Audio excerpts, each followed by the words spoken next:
Bucles here. We found a plugged up septic line, just packed full of sludge. We're going to turn the jetter on here.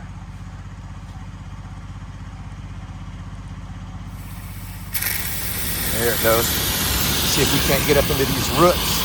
There's a bunch of roots in this line. Let's see if we can't get it. There it goes. Look at that. Look at that. It just unplugged it. Just unplugged everything right there. Check that out.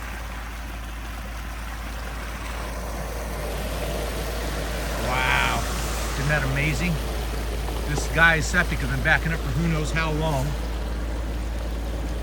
Now we're jetting down the leach field line to try to get it to unplug and take the sludge. It was just so full of sludge.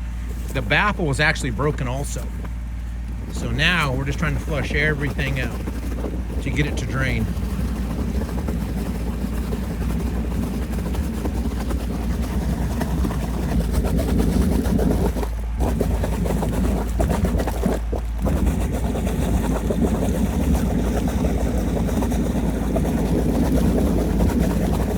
Flat gold, that is.